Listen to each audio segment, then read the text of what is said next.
मध्य जीवन में कई महिलाओं के लिए ना जोड़ों का दर्द और मांसपेशियों से जुड़ी दिक्कतें जैसे कहीं से अचानक ही आ जाती हैं।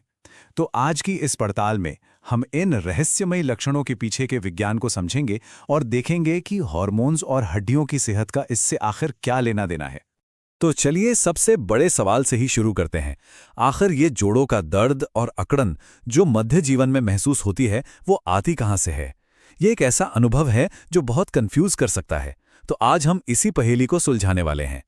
चलिए अब इस विषय की थोड़ी गहराई में उतरते हैं।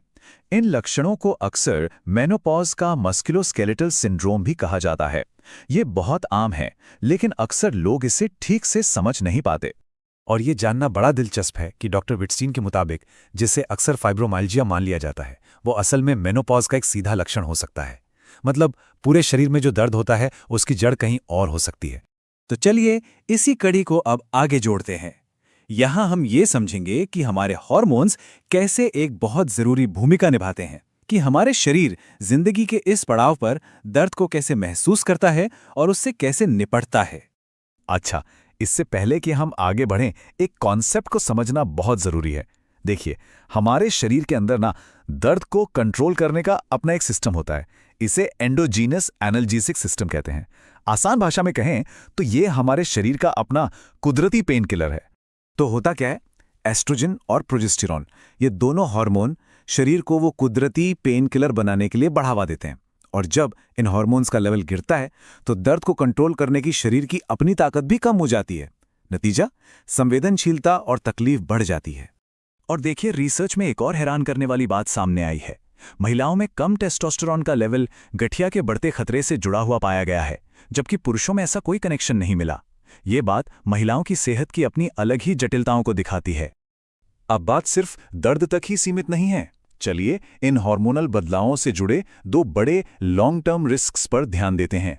पहला है कार्टिलेज का घिसना और दूसरा है हड्डियों का नुकसान।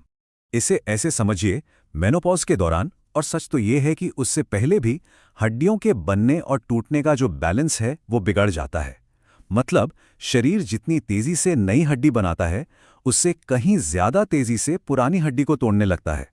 लेकिन यहां डॉक्टर विटस्टीन की रिसर्च एक उम्मीद की किरण भी जगाती है। उनका मानना है कि अगर हार्मोन थेरेपी के जरिए एस्ट्रोजन के लेवल को मेंटेन किया जाए तो शायद कार्टिलेज को बचाया जा सकता है और पुरुषों और महिलाओं के बीच गठिया के बढ़ते अंतर को कम किया जा सकता है।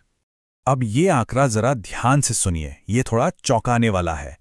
हिप फ्रैक्चर की सर्जरी के बाद जो सबसे आम कॉम्प्लिकेशन होती है वो है यूरिनरी ट्रैक्ट इन्फेक्शन, यानी यूटीआई नंबर 1। ये समझना बहुत जरूरी है कि ये कैसी एक खतरनाक चेन रिएक्शन शुरू कर सकता है। एक यूटीआई उससे कंफ्यूजन की हालत बन सकती है, जिससे रात में गिरने और फ्रैक्चर का खतरा बढ़ जाता है। और सर्जरी के बाद यही यूटीआई सेप्सिस की वजह बन सकता है, जिसके नतीजे बहुत गंभीर हो सकते हैं। लेकिन यहाँ एक बहुत ही असरदार समाधान भी है। विजाइनल एस्ट्रोजन का इस्तेमाल यूरिनरी ट्रैक्ट इन्फेक्शन के खतरे को 50% तक कम कर सकता है। सोचिए, ये फ्रैक्चर को रोकने की दिशा में कितना बड़ा कदम है। तो चलिए अब समस्याओं से हटकर समाधान की ओर बढ़ते हैं। और जब बात रोकथाम और मैनेजमेंट की आती है तो एक्सरसाइज एक सबसे ताकतवर उपाय के तौर पर सामने आती है। ईफॉप्स ट्रायल के नतीजे तो कमाल के थे। जिन महिलाओं ने एक्सरसाइज ग्रुप में हिस्सा लिया, उनमें लंबे समय में फ्रैक्चर होने का खतरा 50% तक कम हो गया था। यह दिखाता है कि एक्सरसाइज में कितनी ताकत है।